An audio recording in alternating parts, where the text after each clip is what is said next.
Hi, Jessica Nadav, bringing you this week's Davar Torah for Parashat Yitro. Last week we spoke about the open miracles that Hashem carries out for us every single day. And we treat it as nature, but there are miracles every single day. I think we can all agree that we've been living through absolutely crazy times. We've been served up and we continue to see miracles on a global stage, open miracles on a worldwide stage, and the world doesn't seem to be noticing. We've seen and we continue to see miracles in Gaza, in Lebanon, in Iran. HaKadosh Baruch Hu is clearly carrying us through a very difficult time in our history, in the Jewish people's history. Again, we all read the reports from the engineers after the 12-day Iranian war of how hundreds of aircraft, having travelled, operated round the clock and having travelled thousands of kilometres to Iran, came back without a single fault. They came back without needing servicing virtually. They were expected not to come back. A lot of the aircraft were not expected to come back. Not only did they all come back, but they came back almost without maintenance required. One engineer said, quote, "Steel does not perform miracles. These are laws of physics, friction, erosion, fatigue. It simply cannot happen." And yet it did. Quietly, without headlines. That was an open miracle. Another miracle. I'm giving you just two examples. Another miracle. I was speaking to a client in Tel Aviv during the 12-day war, and he was telling me that they were seeing miracles galore every day. He told me that a few days before, there'd been an attack and there was a missile that fell directly onto a neighborhood bomb shelter in Bnei Brak. There should have been, because it was a neighborhood shelter, there should have been 100 people in that bomb shelter. There was no one. Why was there no one? The person who was supposed to unlock the shelter fell asleep and he didn't open the shelter. So people came, they found the shelter locked and they went somewhere else. Saved their lives. Complete miracle. So there were incredible miracles happening all the time. I'm sure you all know, you've all heard of all the miracles, or many, many miracles. But in my opinion, it's no less miraculous to have seen members of the cabinet in Israel share out a book of Tehillim during the Iranian war and say Tehillim, or following the unbelievable success in Iran, a secular newscaster on Israeli national TV putting a kippah on his head and saying Mizmor Todah, thanking Hashem for the complete miracle. That to me is equally miraculous, and we must give thanks for that too. And then of course there were the huge displays of achdut, of unity among people, both in Israel and in Chutz La'aretz, outside of Israel. I'm sure we've all heard of umpteen ways that this was displayed. For example, restaurants going out of their way to get a taudah of kashrut, so a kashrut license, a kashrut certificate, so they could serve food to soldiers, they could serve food to the displaced.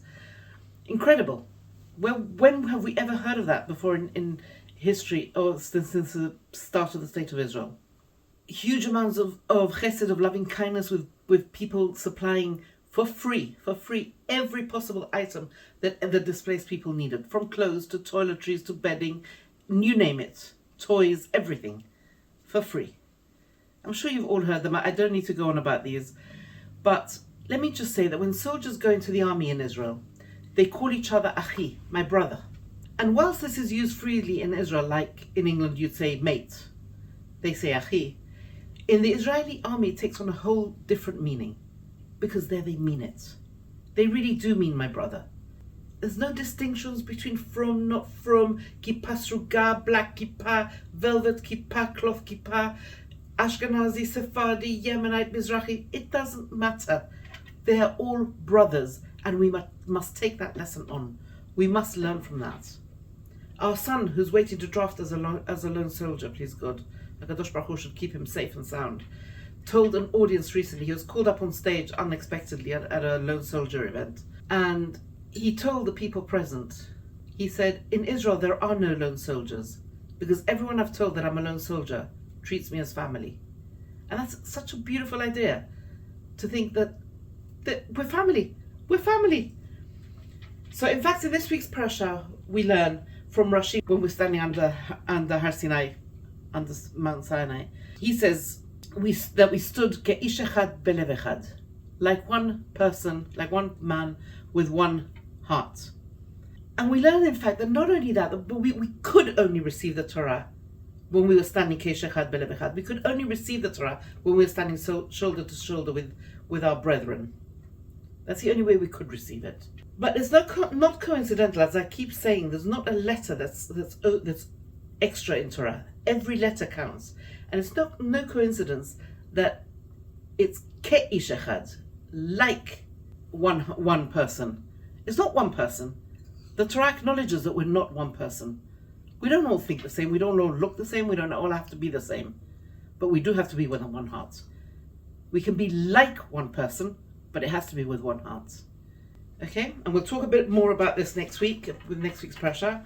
But for now, let me just say that I was very inspired by a video put out recently and I received on WhatsApp with a group of men, of Jewish men in Israel, in the middle of the street, dancing to a song which I'm sure you're all familiar with, Anachnu Ma'aminim B'nei Ma'aminim. The song was playing from a loudspeaker on a van, and the men were dancing in the street. Now, by way of full disclosure, I should say that this is one of my favorite songs. But more than that, my heart burst with pride at seeing my brothers in Israel who, faced with complete adversity, still could dance with unfettered joy in utter faith that the Almighty was going to bring us through. What an utter honor and privilege to be part of this beautiful, amazing people and nation. The song that I'm talking about, Anachnu Ma'aminim, I'm sure you're all familiar with, is a song I love and it makes me want to dance always. The words translate roughly as, we are believers, the children of believers, and we have no one else to rely on but our Father in heaven. And it carries on, Israel, Israel, trust in Hashem, He is your aid and your protection. The words, in my opinion, are beautiful. They speak to my soul, and it speaks to us of faith and of trust in Hashem. When we talk of emunah, of faith, and being the children of believers, of course we immediately think of Abraham Avinu, our forefather, Abraham. Without question, Abraham Avinu had unwavering emunah throughout his life.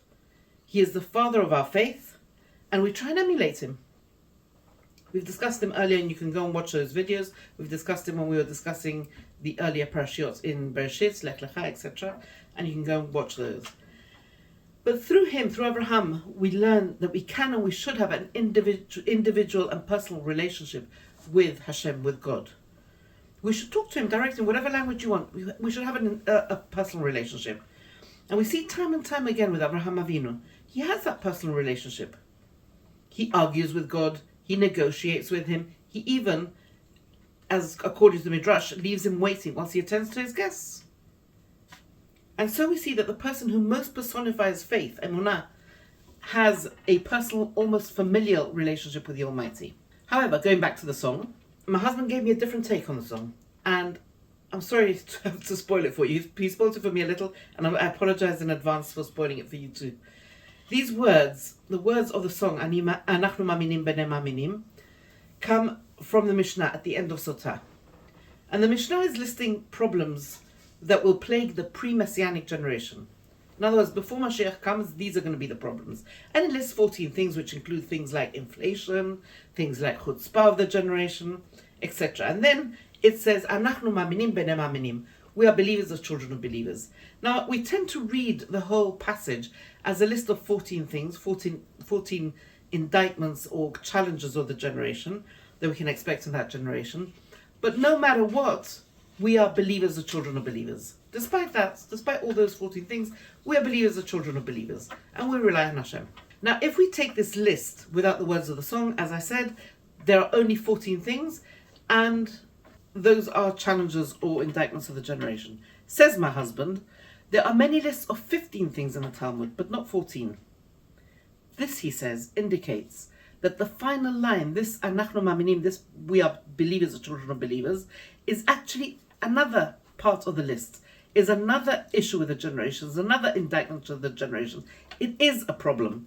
It's an indictment of the generation that we take the easy way out, that we hold up our hands and say, hey, we believe, as if that should be sufficient. We believe, so that's okay. We can't take responsibility for our own actions. It's an indictment of the generation that won't say, what can I do about the world I live in? We need to remember that not only was Abraham Avinu the epitome of emunah, of faith, But more importantly, it was the fact that he took responsibility for his fellow human being, even to the extent of standing up to Hashem himself and negotiating and arguing with him wherever necessary. And this was the reason Hashem chose him. He was not just the epitome of emunah, of faith, but also of chesed, of loving kindness. We see that Avraham Avinu is a contrasting figure to Noach. I can't remember if we spoke about it before or not. But Noach is described as Et HaElokim Hitalech Noach. Noach walked with God. And in contrast, when it comes to Abraham, Hashem says to him, Hitalech Lefanai, walk before me. Ve'yeh tamim. HaKadosh Baruch Hu trusts him to walk in front of him and be independent. Avraham Avinu does not need to be held by the hand. He can forge the way. And what's the difference between them?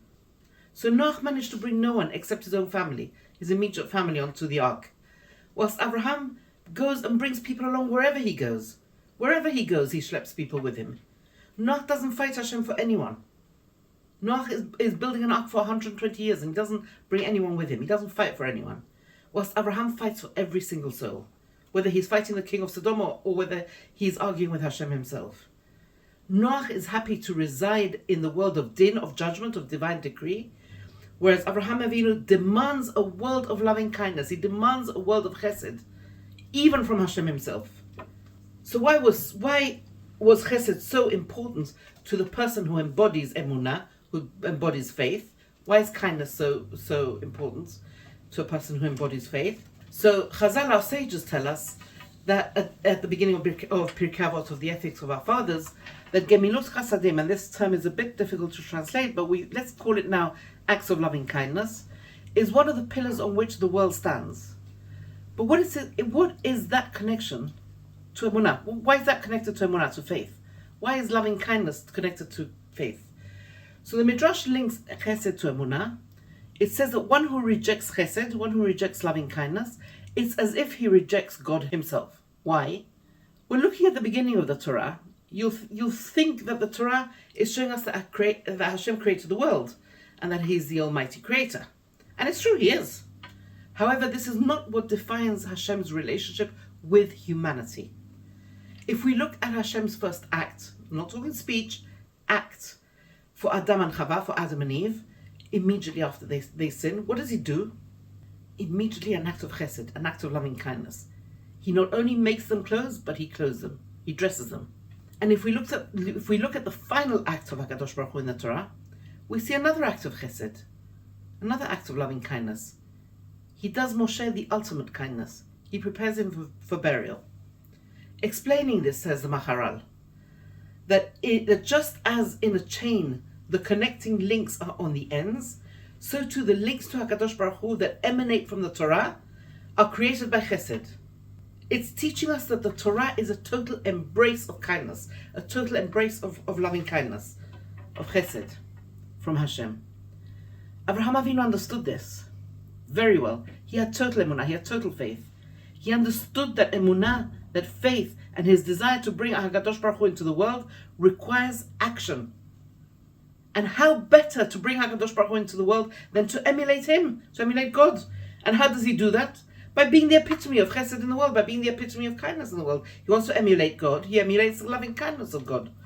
So Avraham Avinu's emunah, Avraham Avinu's faith, is a faith of action. It is not an emunah based on holding up one's hands and going, I believe. It's okay, I believe. It's the emunah that brings chesed, that brings loving kindness, and therefore brings Hashem into the world. This is what Torah is really about. What am I going to do for the world? How am I going to make the world a better place? And we're going to talk about this more next week, so I don't want to belabor the point. But in fact, the Midrash on Yitro, on this week's parasha, says that Hashem told Moshe that he was only given the Torah in the merit of Avraham Avinu. The Midrash is trying to highlight something here. It's trying to tell us that the giving of the Torah was itself an act of chesed, itself an act of loving kindness on the part of Hashem. He gifted us a blueprint of how to live every single aspect of our lives and how to behave towards others. It's therefore totally appropriate that it be gifted to us, rather, in the merit of the person who was the epitome of chesed. And that it be brought to our attention, lest we forget, while we deserved it, by the way. It is at this moment when the children of Israel, when Bnei Israel stand at the mountain, stand at Sinai, ke'ish echad belev echad, united completely with their brethren, like one person with one heart. It is at the moment when a Jew on the other side of the world is moved to tears in achdut, in unity, because she saw her brothers dancing in the street. That moment when we feel all united and beyond proud of being a part of this glorious, wonderful people. That's when we deserve it. And sadly, it's only in times of difficulty that we are able to bring ourselves to care more about our brothers and sisters. That it brings it to the fore that we need to care and be more united as people, as a nation. We're kinder to each other in times of strife and trouble, as we've seen evidence, sadly, in the last couple of years, which has been so difficult for so many. But this is what Avraham Avinu understood very deeply, that to emulate HaKadosh Baruch Hu, we need to live practicing loving kindness. We need to live in chesed. The Torah is gifted to us because of Hashem's kindness to us, Hashem's chesed to us. And the Torah itself is an embrace of kindness. And yes, I am a believer, the child of believers. But I cannot hold my hands up and say that's enough.